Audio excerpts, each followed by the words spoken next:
Get ready for an hour filled with conspiracies, UFOs, ghosts, the paranormal, legends, and myths from around the world. Chasing Prophecy Radio, where the paranormal is supernatural. With your hosts, Sean Kelly, Jenny Nicasio. Welcome to the Chasing Prophecy Radio, and here are your hosts, Sean and Jenny.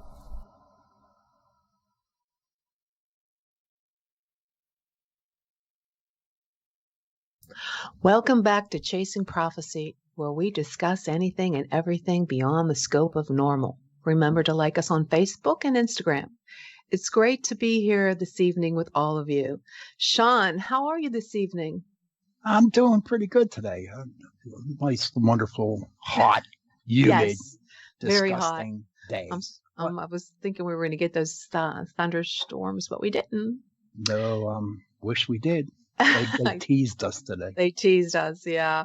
Well, it's going to be an interesting hour for sure. But first, the buzz in the UFO community is not a good one. I don't know if you heard about the executive director of MUFON, or should I say the former executive director, Jan Harson. I was shocked and appalled when I heard and read the article that UFOologist Mike Barra posted on Facebook yesterday. I don't know if you heard about it. Did you hear any of it? I didn't hear nothing, but you did send me the link, and I did read the story. How ridiculous. It's when something like this happens, it affects the credibility of MUFON and researchers like myself. Jan was scheduled to be on the show in September, so I'm going to have an opening in September. But all I can say is I am shocked and disappointed in the accusations of illicit acts with children. And that is something that cannot happen, especially in the UFO community. And so I just wanted to mention that this evening because I am an investigator. Well, I technically am a still former MUFON investigator, although I had issues with MUFON myself in the past, and I am no longer doing investigations. But that's for another show. But you should start your own group then. What do you think? Yeah, I should probably. I should call our guest about that. But I personally never met him in person. Only over the phone a number of times, but there's been issues, and I don't want this to tarnish MUFON in any way because they are a great organization. Yes. But let's move on. I just felt I had to mention that since I was an investigator. But moving on to tonight's topic, which is one of my favorites, UFOs and Bigfoot and other cryptic creatures of the night and the forests and the woods. Sean, I'm sure this is something you like also or are interested in. Very interested in it. In fact, with working with the paranormal and doing some speaking engagements with MUFON and with the Bigfoot Society, I'm kind of like taking an interest to it. That's I live in Western Pennsylvania. I live in Westmoreland County, and there's a lot of strange things that happen here. And I have some things I want to talk to our guest about. So let's get to it. Our guest tonight is Stan Gordon. I met Stan at a MUFON conference a few years ago. I purchased his book, the ones about the creatures of the night. He's going to have to help me with that one. I have it written down here. It was an awesome book. And he has been researching UFOs and Bigfoot phenomenon for more than 60 years. Like I said, he's an author. He's of 3 books. And a former PA state director for MUFON and has been involved with the investigation of thousands of mysterious encounters across Pennsylvania. So welcome back to Chasing Prophecy, Stan. So good to have you with us again. And thank you for having me back on the program. Hi, Stan. I'm so glad you are here. Go ahead. No, I just said good evening to him. Oh, good evening. Yeah, the last time you were on the show, we talked about Kecksburg, and we're going to actually continue the conversation moving away from Kecksburg. So where do we start tonight, Stan? Where would you like to start? Oh, boy. Well, in 61 years, we've covered a lot of ground. And I started this back in 1959 when I was 10 years old. surprising to your listeners, in the nearly 61 years I've been doing the research, I have never personally seen a Bigfoot or a UFO myself. I've interviewed thousands of UFO witnesses and hundreds of Bigfoot witnesses and many cryptid witnesses of various types of creatures over the years, including numerous ones this year. And these sightings go on and on, year in and year out, all year round, in all type of weather conditions. Many sightings are in daylight. And I've learned a lot over the years. I don't think anybody has the answers as to what we're dealing with. I'm sure as we talk tonight, you'll find out that the Bigfoot phenomena is much, much stranger than many people realize. Because when I started out in the field in 1965 investigating these incidents, when I got involved with Bigfoot, from what I knew about the reports, and I knew of the history of sightings in Pennsylvania as well, because sightings occur all around the country and other parts of the world, but I was convinced very much when I started that these things were probably some type of unknown animal. But 1973 comes around, and we had the biggest UFO outbreak ever. I mean, we had hundreds and hundreds of UFO sightings going on throughout the year in 1973. And back then, and there was no internet, of course, back then, or cell phones, and a lot of the local news media and even some of the statewide news media were picking up a lot of the sightings that were going on, both locally from their areas and what was going on in our investigations. And then in the summer of 1973, we had the biggest Bigfoot outbreak ever documented. That went on for months and months into 1974. And we've had Bigfoot sightings in Pennsylvania documented every year since then, as far as I recall. And they go on every year. But back in those days, I started my first UFO research group back in 1970. And that was because in 1969, I had set up a hotline for the public to report UFO sightings. And I began to make contact with the local police and the news media to tell what I was doing. Well, within weeks, the telephone in my home was ringing day and night with many reports, and not just UFOs, but anything unusual, from alleged haunted houses to flying saucers to strange creatures. And it was apparent very quickly I needed assistance in doing this. And that's why in 1970, I founded the first of 3 volunteer research groups. That was the Westmoreland County UFO Study Group.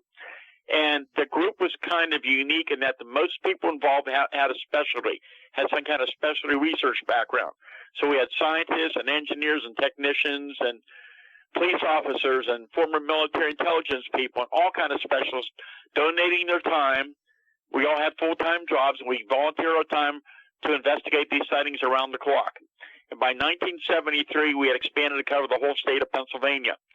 And we were just being inundated with reports. And surprisingly, we were getting referrals from law enforcement, from news media, and we were just very, very busy. And it's lucky we were, because that massive outbreak in 1973, and that's when we uncovered some very strange things about Bigfoot that began to suggest that we're dealing with something much stranger than just an unknown animal. Wow. Well, tell us about those strange things that you mentioned. Well, you know, again, in many incidents where all these Bigfoot sightings that were going on, let me tell you about the story that started this big, major outbreak of Bigfoot activity. It occurred outside of Greensburg, July 31st, 1973. It was a warm night. This occurred in a rural area not far from what was in the old Green Gate Mall. And there was a lot of woods back in those days. Now it's been developed quite a bit. And this fellow was in the bathroom that night shaving, because his job, he got up early for work. He shaved early every night, and it was a warm night. He had the window open in the bathroom. The screen was in. Began to smell this funny, rotten odor. He said it was something like rotten cucumber, kind of a sickening odor. And he turned around to look at the window, and here's these 2 very large, glowing red eyes staring at him. The window was 8 feet off the ground, and the dogs behind the house didn't make a sound. And some of the other relatives came out after he yelled, and they smelled the odor. Whatever was there was gone. He ended up in the hospital, probably because he was pretty shook up over this. And when he got out a week later, I went out to interview him, and he was still pretty shook up over the incident. I found out that a number of local young fellas had taken a shortcut to the mall several weeks before. They heard a noise in the woods, and they thought it was a deer, and they began to throw some rocks in. And instead of a deer, here comes this 7.5 foot tall, huge hair-covered, humanoid, man-like creature with long arms going up the hill behind the house. So anyhow, I got to interview some of those boys, and I got permission to look up on the property, and they followed me up the hill, some of the kids, and we're looking around there for a short time, and I'm looking around, and the ground conditions weren't real good, and as I'm about to leave, I see what appears to be a partial footprint and one complete track of the most unusual footprint I had ever seen. It was 13 inches long, 8 inches wide, and 3-toed. So I got on the radio and called one of my associates. He came out, and we took photographs and measures and made a cast. And while we're there, we get a radio call that one of our members north of Pittsburgh that morning was investigating an incident where a large, hairy creature was looking in a window 9 feet off the ground, and police found large footprints up there. So that was the start of this major UFO outbreak that went on for months and months into 1974. And that was covered very well in the news locally and nationally as well. And we were busy day and night. And many of those Bigfoot sightings were at very close range. I mean, I'm talking within 10, 20 feet of witnesses. Many were in daylight. Sometimes there was more than one creature seen together. But as these reports are coming in from widespread areas, so you got to remember now, back in that time period, most people would call the police departments initially to report something, and then they will refer them over to my group to investigate. And some very strange things began to come to our attention. And one thing that we noticed, we get out to some of these locations where a sighting had occurred, and at times there would be physical evidence, such as trails of footprints of large tracks. Some had a very long stride, maybe 5-6 foot stride between the tracks, 4, 5, 6 stride between the tracks. And even under different ground conditions, including in the winter months when you have fresh snow, some of those tracks would suddenly stop, vanish, and disappear, which made absolutely no sense. There was no way they could have been fabricated under the conditions we found. That was one of the first things. And then we began to see this pattern. We'd have a UFO sighting in a certain area. Within minutes, hours, or days later, we'd have a Bigfoot sighting or vice versa. And then we had some amazing cases with Bigfoot UFOs seen together at the same time and place. And some of those were just outstanding, very well-documented incidents, most of them with multiple witnesses, and sometimes with physical evidence, depending on the case we were working on.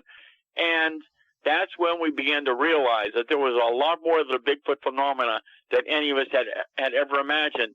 And these cases have continued to go on, especially even in more recent years. 2018 and 2019 had just some very detailed, amazing cases like this from all over western Pennsylvania.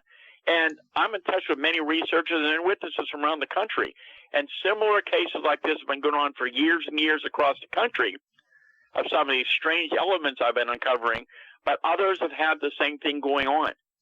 But many people I was in touch with back even in the 70s when I started writing about this, and many of those investigators had reports, but they were reluctant to publish them because the reports were so strange and they didn't want to be ridiculed.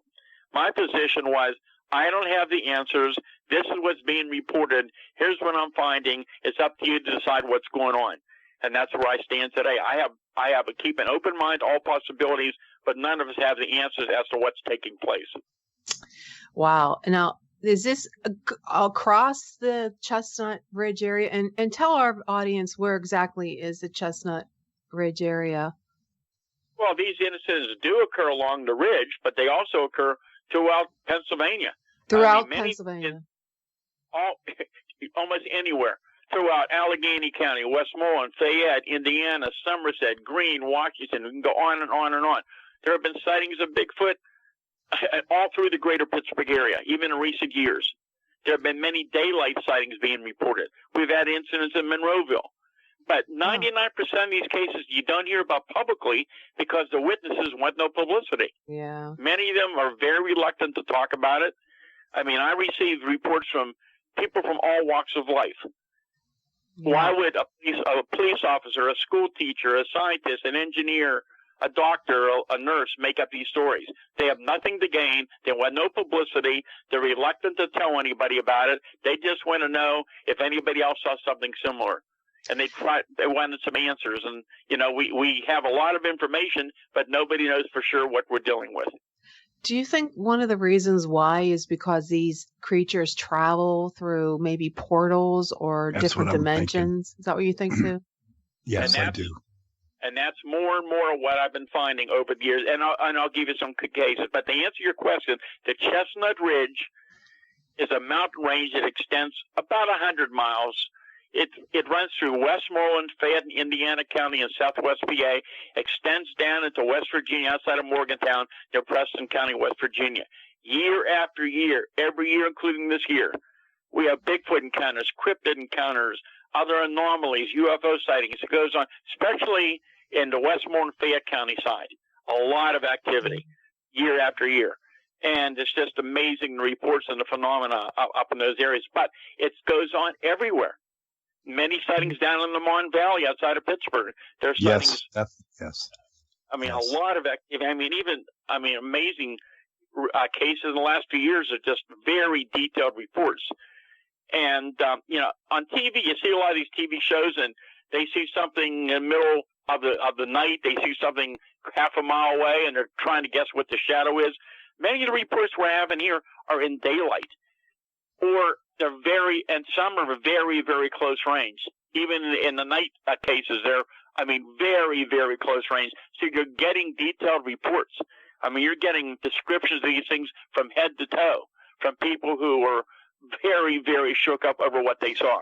And I can tell you, in the last few years, I've interviewed experienced hunters and outdoorsmen whose lives are completely changed. These are guys who never believed these incidents, heard the stories, laughed at them. I talked to a couple of these guys the last few years, and I sat there face to face, and they had tears coming out of their eyes. Their lives were changed. They lived in the woods, and now they were reluctant to even go back in anymore. And that's what you see, and that's what you find out. And you realize you're dealing with a very real phenomenon. A lot of the scientific people who work with me for years and years were very skeptical when they started. And unfortunately, many of these fellows now passed away. There's still a few around I'm in touch with, but some of these fellows spent years with me out in the field. They began to interview the witnesses. They saw the physical evidence. Sometimes they saw the animal reactions. They saw the patterns emerging, and they began to realize that something is occurring here. We just don't know what we're dealing with. Something is. Now, when you say everywhere, I know I've read a couple of different books in the past. I've seen the Missing 411 Hunted, and those missing people, I assume they're going back to Bigfoot, because these missing people are found in such an odd way, or so many miles away, that there's no way they could have possibly walked that on their own. But then again, Jen, you're looking at, did they go through a portal or not? I truly believe they could have. Well, not the Bigfoot, but the actual missing people, that the missing hunters that they found that were missing. They found maybe their backpack miles and miles and miles away, that there's no way they could have got there themselves. So this creature probably took them.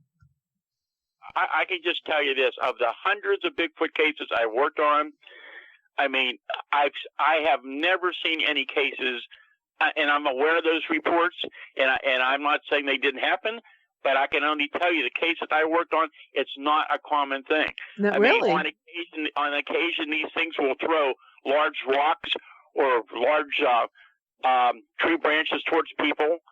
But for them to come after somebody and hurt somebody, for example, it's just something you just don't hear about. So you don't think they hurt people? They're intelligent, but they're not like danger, like they won't hurt you.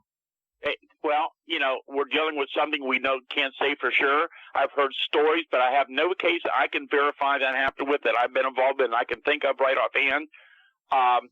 They seem to be very curious of human activity, and they've approached people close, but generally when they're seen, and even when people fire weapons at them, which I don't recommend, but I had many people, especially in the 70s, take shots at them with all type of weapons, and nobody ever brought one down.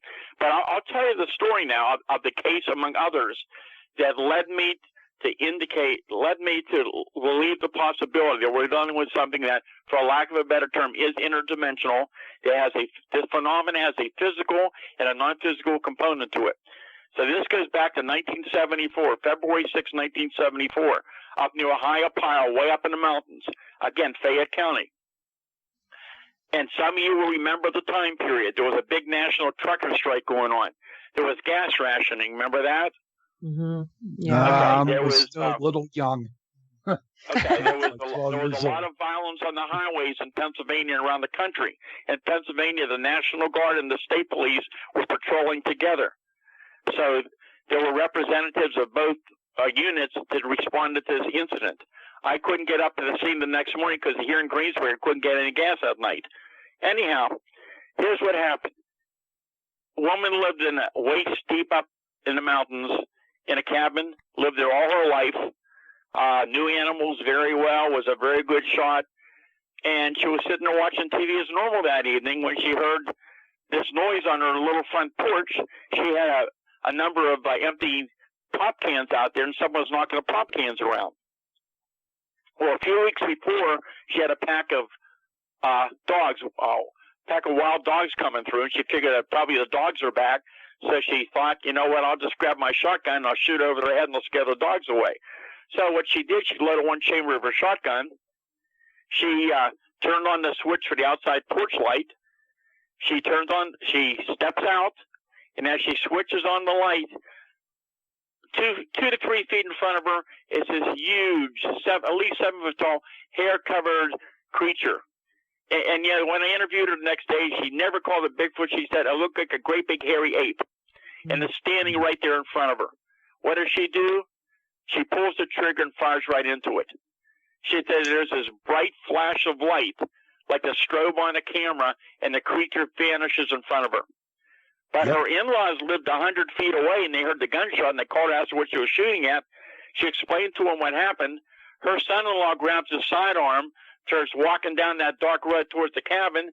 He said he's surrounded by 4 or 5 hairy people with eyes like coals of fire, took a couple shots at him, ran into the home, and it wasn't long after they saw this large, luminous object like a big Christmas ornament hovering over the woods at the same time. Wow. That's when they called the state police. And I talked to the primary investigator, and he said, I don't know what happened up there. He said, by the time we found the place, everything was back to normal, but it wasn't normal. He said there wasn't a sound. He said they had several big dogs, wouldn't bark, wouldn't move, make a sound. They had horses and I believe cattle, and they said when they got on the scene, animals wouldn't move. And that's something I have seen myself.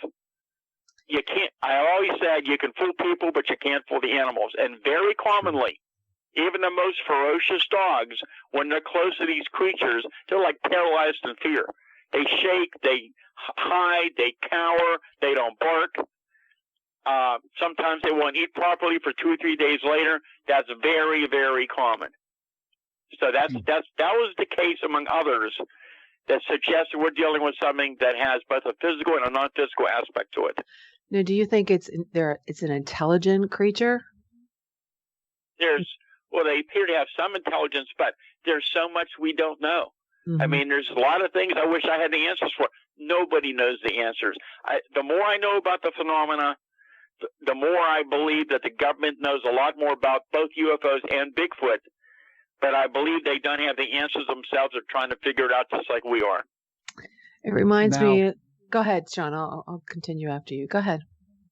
Oh, now let's just say, for instance, that we have portals out there. Okay, I was watching a TV show the other night, and is it possible, if there is that portal, that it, instead of being a Bigfoot, could it be a Nathaniel man? Oh. Coming through the portal? Well, again, lots of theories out there, and I've had people who claim they've seen something like portals up on the ridge and other areas, and there are people who claim they've seen in other parts of the country where they've seen something coming out of portals. We've had incidents of balls of light that change into creatures, and that's another aspect of the Bigfoot phenomena that's been going on more and more in recent years. I mean, I started talking about this back in the 70s, but sometimes in an area where you're having an outbreak of Bigfoot activity, you'll have other phenomena also ongoing. You have the paranormal phenomena. You'll have these strange orbs of light or small spheres of light. That's something else I'll tell you about in a few minutes. And but for example, we had one case during the 73 outbreak up north of Pittsburgh where two witnesses were waiting for a friend to pick them up. They see this at least 7 foot tall, white, hairy Bigfoot running across the road towards the woods, but in one of its hands it was carrying a small ball of light. And it wasn't long after that this large object came across the sky and projected a beam of light down in the woods where the creature ran into. We had a case near North Versailles in, I believe, May of last year, early morning hours, where a fellow looked out his window. There's a lot of woods behind his home. He sees a small Bigfoot. We're getting reports of smaller ones, and we had for years, 4 or 5 feet tall. But this creature was walking across the field and entered a certain area of the woods. Moments later, this small sphere of light appears exactly at that spot. It moves a little, it goes out, it reappears, it projects a long beam of light out, and it disappears, and it's gone. I mean, that's just a small example of some of the things that are going on. But in more recent years, numerous Bigfoot researchers, not only in Pennsylvania, but across the country, they're going out into areas that has a history of Bigfoot activity, and they're seeing these strange orbs of light coming close to them, close to the ground, in the trees. And what else I'm hearing from some of the researchers, that they're seeing these very large clustering of what look like hundreds, maybe thousands of fireflies, but they're larger, and they move together, and they illuminate the surrounding area. And one person told me, he said when he approached them, they moved away into the woods so he couldn't get near them. So that's just something else that's going on, and it's one of many different things I've been talking about that suggests that the Bigfoot phenomenon is much stranger than any of us understand. It is, definitely. It reminds me of a time in Verona, Pennsylvania, where I used to live, that I saw something with you keep mentioning the eyes, the red eyes. And this thing was pretty big. And when you said the fireflies, I actually seen something like that. And this is going back until probably the late 70s, 80s in like the Allegheny County. And I know up here in Westmoreland County, when we first moved here, it was all like woods. There was no houses. And we saw some really unusual things up here when we would have our campouts, when we would camp out.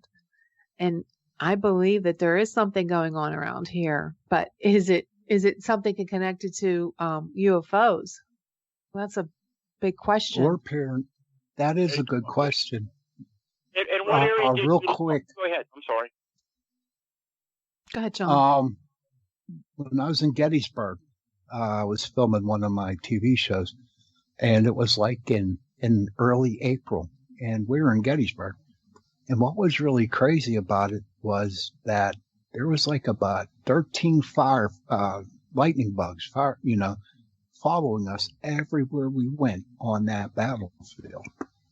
And I know this is a little off the topic, but to me, seeing lightning bugs in early part of April just following us everywhere, unusual. that kind of creeped me out. Yeah, really again, there's so many similar. The more I know about the phenomena, the more I see parallels between a lot of the paranormal phenomena and UFOs and the cryptid stuff. I mean, we could talk for hours and hours about this, and it's not just Bigfoot. I've investigated many of the Thunderbird sightings of the huge flying creatures seen all over the Pittsburgh area in PA. Black Panther sightings. We've had 3 daylight sightings of these things in the last several months. Some at very close range. And that's another phenomenon. It's of an out-of-place animal, and there's some very strange elements of the Black Panther reports as well. We've had other type of gliding cryptids, and we've had reports of this very tall, skinny, hairless humanoid creature that's been seen in Western PA over the last few years. I mean, there's a lot of things going on out there that are very, very strange. That creeps me out because, like, I live in Westmoreland County now, by the Harrison City area, and there used to be, well, it's now a venue, but it used to be an ice cream store next to a farm. It's called Pecora's Farm, and there was so many people seeing this huge Thunderbird type bird on the top of the ice cream store. I mean, it's like it's a country road, and this thing was huge, and there was multiple people who saw it, and I got really interested in the Thunderbird when I started to hear about that. So this is a real prevalent area for that too. I'm sure you know that.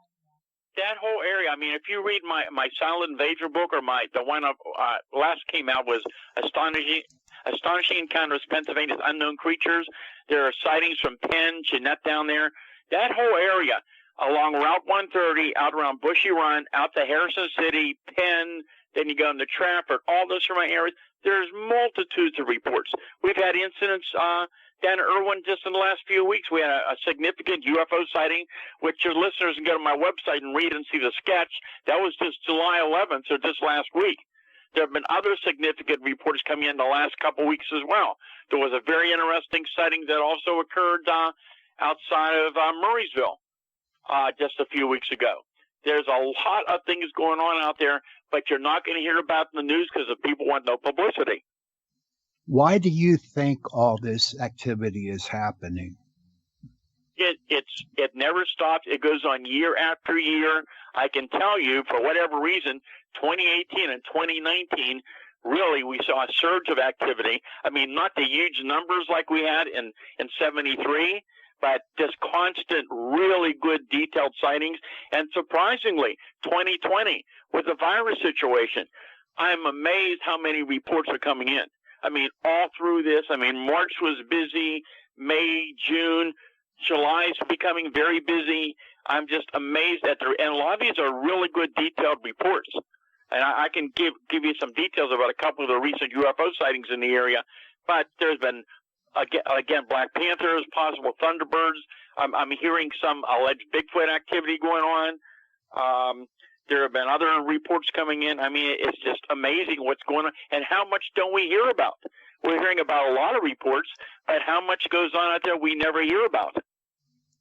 True. Yeah, it's kind of scary to know that these things exist in our own area. So, Stan, what would you tell our viewers, our listeners tonight, if they happen to run into a Bigfoot, a Black Panther, a Thunderbird? What do you suggest that they do? Well, of course, I even think to myself, how would I respond if that happens? And I've heard so many stories. I've had different ideas of what I would do. Again, we don't know for sure what we're dealing with. I mean, we're dealing with some type of unknown animal, but what actually are we dealing with? So, of course, it would be smart not to approach, but try to get some pictures. If you got your camera, try to get pictures. And interestingly, on occasion, people do get some videos or pictures of these things, but in most cases, the incidents last only seconds, especially with Bigfoot walking out in front of vehicles, which is not that unusual. And most people are so startled, so shocked by what they saw, they didn't even think about taking a picture until afterwards. So, I mean, if there's any kind of physical evidence, give us a call. And, I try to take pictures of any footprints or tracks that you might find out there. And people can call me 24 hours a day. I get reports on my hotline day and night all the time coming in. And they can go to my website, which is stangordon.info, and there's contact information on there as well. Thank you, there. Yeah. So, Stan, tell us about some of the things that you have in your book. You mentioned you already mentioned the back porch, the panther, and what about the dragon, the Fayette County dragon? Well, under the Thunderbird reports, a lot of the Thunderbird reports are what people describe as basically a very large, overgrown turkey vulture. But we're talking wingspans like 10 to 20 foot. It's like the Thunderbird. And some of the witnesses are people who, I mean, you would call bird watchers. They're experienced bird watchers who have seen these things over the years and were just shocked because they could never believe that such things could exist. And so some of the reports are really detailed. And then you've also got reports of very large, featherless, generally black, huge bat-like creatures, including sightings in recent years around Jeanette and Penn. So it's down in the area that you're talking about.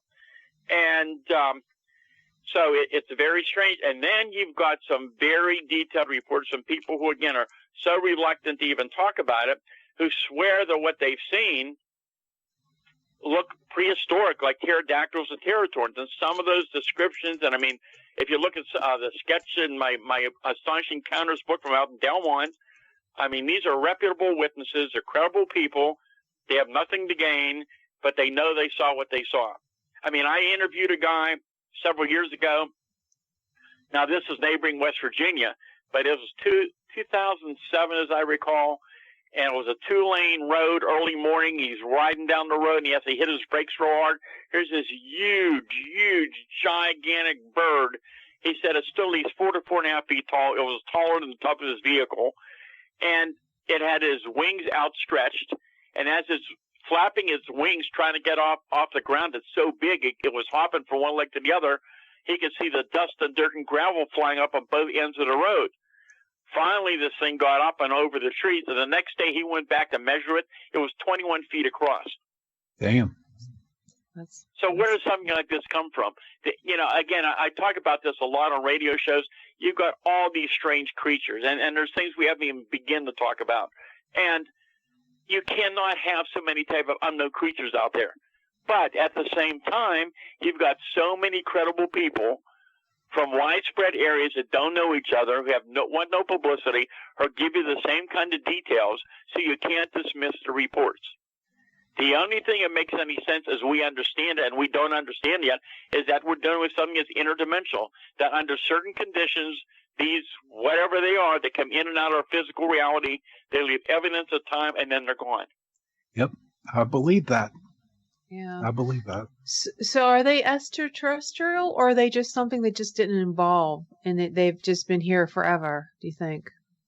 We don't know. Again, it's one of those questions. We have no answers for a lot of it. Do we know a lot more about it? I mean, these sightings go back years and years. I mean, UFO sightings, they go back.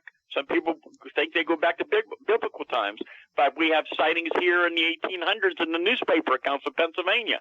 You have many Bigfoot accounts from Pennsylvania in the 1800s, but they didn't call it Bigfoot back then. It was a wild man of the woods, a wild man of the forest. And so it's not a new phenomenon. It's been going on for years and years. Mm-hmm. And, why do you... Oh, I'm sorry. No, go ahead. Why do you think Pennsylvania is like very popular for Bigfoot sightings? I know they're all over the place, but Pennsylvania ranked third. Right, but you've got to remember now, I've been documenting these cases since many, many years ago. This was one of the only places in the country since 1969 where the public can report incidents that are unusual and somebody will investigate them. So we've been documenting these cases, and we continue. My hotline never stops. I mean, since 1969, it never stops ringing all the time with reports and email reports. And I'm in touch with many other researchers. They're all getting reports. There's other research groups around the country in Pennsylvania that get reports. And yet, everywhere I've given lectures at over the years, people come up to me and share their accounts that they have seen these things, and they've never reported it. So again, we have no idea how much this is going on. It's an ongoing phenomenon. It's much more common than people realize. Yeah, it is kind of, a lot of people are talking about it. Oh, the thing that kills me is, but why hasn't anyone ever found any bones or, That's the point. That's the whole thing. These things, they come and they go. There are many incidents of Bigfoot that these things appear to be physically solid. But there are other cases where sometimes they're not completely physically solid. Sometimes only parts of the body are solid, and other parts of the body they're misty, they're out of focus. There have been incidents where there was partial parts of the body that were not seen. Believe it or not, there was not a complete body. We've had many incidents, even in recent years, that people have told me so reluctantly. They said it was like watching a Predator movie. They said, we're going down the road, this thing suddenly appears out of nowhere, it walks out in front of our car, we can see it from head to toe, and poof, it's gone. And then we got the disappearing tracks. I mean, there's a great video. If I was involved in the Seth Breedlove's great documentary on the trail of Bigfoot. several years ago. And there's a very good video from North Huntington on there from just a few years ago. Wintertime, family looks out to their backyard, and here's these trail of these huge footprints in the snow with this big stride.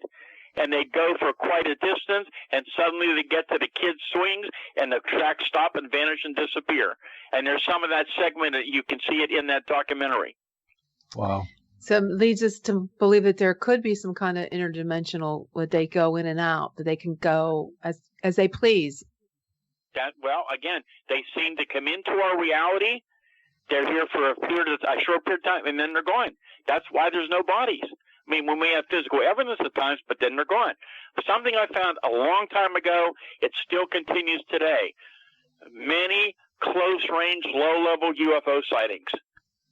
So we're talking detailed, not lights in the sky, large structured objects have been, even in recent weeks again, have occur near high-tension power lines, power plants, radio towers, cell phone towers, energy sources.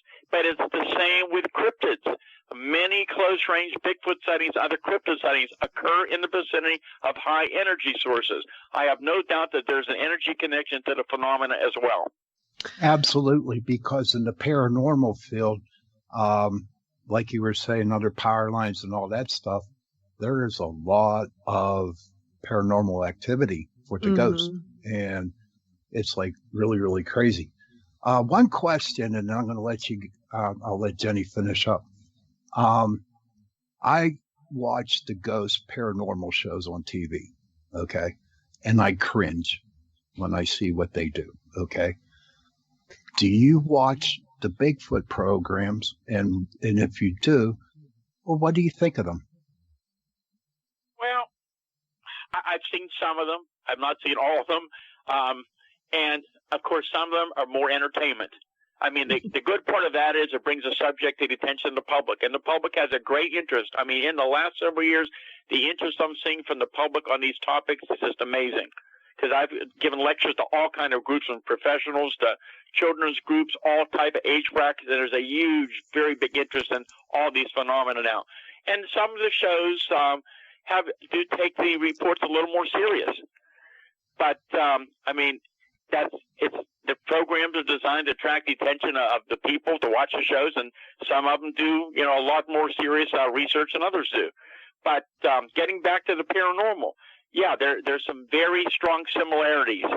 And one of the things that's interesting, I'm sure you're aware of this, that sometimes when the phenomena is active, especially with some of the orb phenomena, and of course many of the orbs are explainable, but some of them are not. Some of these balls of light. And here's what I wanted to tell you, and I'll get back to the subject. Back in the 60s, I started investigating what I call mini UFOs. These sightings continue. Even in recent weeks, I've had some cases of something along this line. These small mini UFOs are generally anywhere from a few inches to 1 to 2 feet in diameter. But they're not always spherical, but most of the time they are. But sometimes they're solid metallic. Sometimes it's just bright light sources of various colors. But I've had them approach people very close, never hurt anybody, as though they're kind of just checking the people out, what they're doing. I've had them enter people's homes and cars through open windows and float around and go back out. I've had them go right through the walls of houses where these things appeared inside of homes. But one thing that's very interesting is the electromagnetic effects. Yes. And sometimes, I know the paranormal people have talked about this, and it's the same with UFOs and even cryptids in some cases. People have attempted to take photographs, and sometimes their cameras will just instantaneously become defective, or the battery will completely discharge at that point. Oh, yeah, all the time. All the time that happens to my equipment. It will have fresh batteries, and then not 5 minutes into the investigation, they're dead. Yeah, that's crazy. And that's... We have a question, or is there a caller? Bert, did you want to talk, Bert? Hi. Hi, everyone. How's everyone doing tonight? Good. I had a quick question. And you might have already touched upon this point earlier. I was a late listener. But I was wondering, do you know of any that you think is legitimate footage of Bigfoot?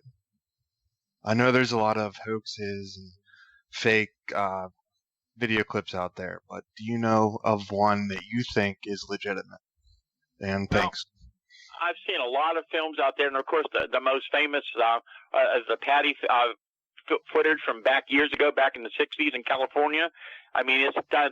There's been a lot of extensive investigation and research done, and of all the ones I'm seeing, and I've seen over the years, that's the one that most likely may well be the real thing. I've seen other pictures people have sent me. I've seen some videos, and some of them are probably legit. They're just not clear enough to really determine what's being seen. But there are some cases. I mean, I receive game cam footage every once in a while, and some of them have been interesting, but you're not seeing the whole body. You're seeing a section of something, with some with long hair hanging off. And they may well be the real thing, but it's not enough to prove anything, unfortunately. But there's some interesting things going on out there. People don't realize how much data is collected out there. I mean, many groups have received some pretty good photographs. Some of the photographs we were able to look into, and some were not hoaxes, but they just were other explanations for what was photographed, especially with UFO cases. But these sightings, again, they go on and on and on, and hopefully somebody will get some good video one of these days. I hope so, for your sake, and you Bigfoot people. That would be so cool. Yeah. But then again, you're going to have your skeptics, you know. Yeah. Well, you know, I'm always skeptical of all reports until we follow up on them. I mean, many UFO sightings are misidentifications. So is with Bigfoot. There have been incidents where people misidentify bear, very large shaggy dogs, hunters in camouflage outfits, and etc. So, I mean, there's a lot of things you can explain, but many of the cases are very credible, very detailed reports. This is interesting. Is there any other questions, Bert? You still there? No, I don't have anything other than I know there's a lot of audio clips, and I think one of the ones that I saw that was really interesting is in the Missing 411 documentary, where they had these campers, and I forget where they were. You could actually hear it, and it sounded like 2 7-foot tall beings like talking back and forth in some weird language. And there is some speculation that could be 2 Bigfoot type of creatures. So, yeah, it's really interesting. I appreciate you answering my questions. Thank you. Okay, fine. And yes, with the audio sounds, with the vocalizations, back in the 70s, very common. We get reports, and there were some audio tapes done. There were people did record some sounds at times. Some of the reports were very loud vocalizations, like a woman in pain screaming, a baby crying, very common, a high-pitched bird whistle, and cases where these things would produce sounds like somebody with having trouble breathing, like someone with asthma. And those reports have continued. But what I also found is that these things seem to be able to mimic human and other sounds as well. And there's many vocalizations in recent years of the large screams and cries, and there have been some good recordings, even in the last couple of years from Pennsylvania, that people have submitted to different researchers. So people are recording some of this information. And with you saying that, Stan, we have taken EVPs on investigations, and I remember one real quick up in Monroeville. My ex-girlfriend, she was doing an EVP, and she took this EVP, and later we listened to it, and it sounded exactly like her, and it was a spirit. It was a ghost. So this is crazy. It's very interesting. I'm ready to go Bigfoot hunting. I know you had mentioned Verona. I mean, if you read my Silent Invasion book, there were sightings in the 70s and in other areas around there, around Verona and Penn Hills, even in the 70s. Oh, wow. I'm going to have to look that up. Silent Invasion. Yeah, there was weird stuff that happened in that area. I can talk all night about it, but there was one really cool one that happened here in I think it was 2017 November. It was November 15th. I think it was I think it was 2015 in November. I was in a deep sleep. I woke up to this horrible sound that I've never heard before. It was the scariest vocalization of something that was not human, and it wasn't a cat, and it wasn't a raccoon. It was the most horrible sound, and I was my heart was beating so strong that I woke my son up, my older son. I think he was like 18, 19 years old, and he came in my room, and we stood by the window. It was on the roof. Whatever it was on the roof. And it was it was a horrible sound. It was deep and raspy, and it was like evil sounding, demonic. I don't know what it was, but we heard it jump from the roof. We heard it jump onto the ground, and that was in November. And I even went on Google trying to search for it, see if somebody else mentioned it too. So I don't know what it was. But it seems like these things happen. I don't know, Stan, if you had any kind of information on when there's a sonic boom. Did you ever notice anything like that? I can just tell you. In fact, I talked to somebody today that brought something of this up again too. Sightings last couple of years. We've had many reports for years and years of what we call the mystery booms. And they're ongoing. I mean, the last years we've had numerous ones in Pennsylvania. We've had many in the area. And yes, some of these things are explainable. Sometimes attributed around the country to sonic booms from aircraft, which rarely ever happens around this area. Sometimes they're related to some type of explosive ammunition that people have used in the area.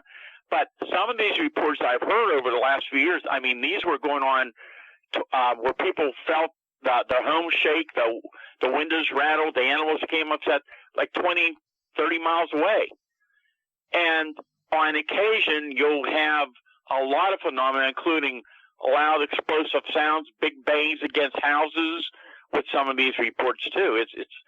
There's so much, we can't even begin to get into what we've uncovered over the years in an hour.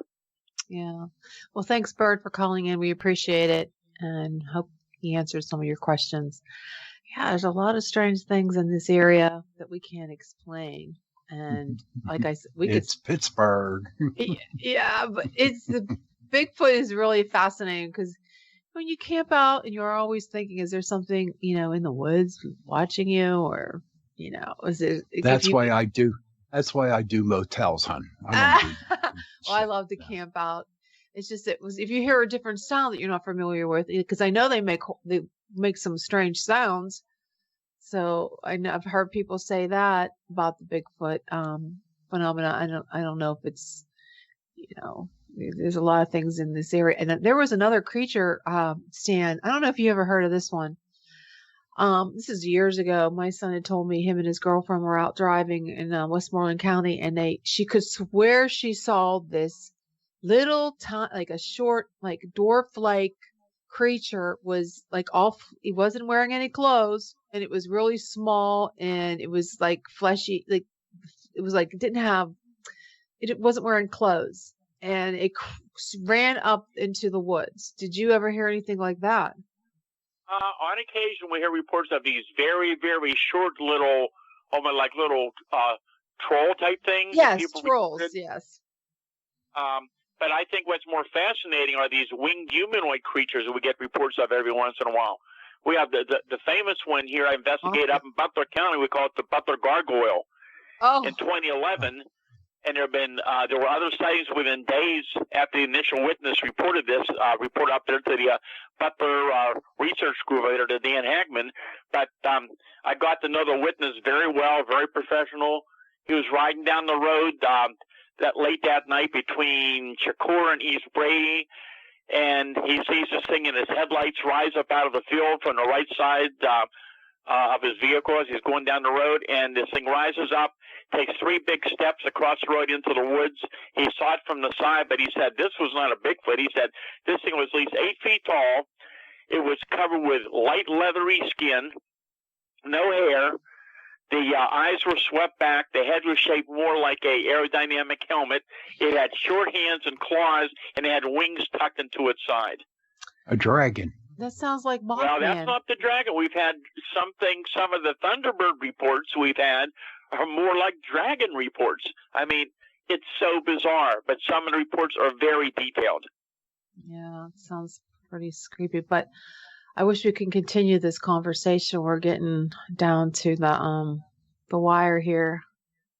And what time is it? 8. Well, we're coming down to the wire, so we're just going to have to continue this another time, Stan. But like I said, we're coming to the witching hour to say goodbye. Stan, tell our audience where we can get in touch with you again or report a UFO or Bigfoot sighting. Okay. Well, my website is stangordon.info, stangordon.info. They can call or report. My number is 724-838-7768. They can email me at paufo@comcast.net, but that's on the website. And my books are available through Amazon.com and BarnesandNoble.com. Great. Well, Stan, thank you again for joining us tonight, and we'll have to have you back on the show. Yes, okay. Stan, thank you very much. And Sean, thanks tell for us. Having me on. It was a lot of fun. It was. It's always fun to have you on. I can't wait to have you on again. So we'll do that soon. Sean, tell our audience where someone can get in touch with you for an investigation. Yes, they can go to Facebook and go to our Pittsburgh Paranormal Society page and send us a message, and we will answer. Awesome.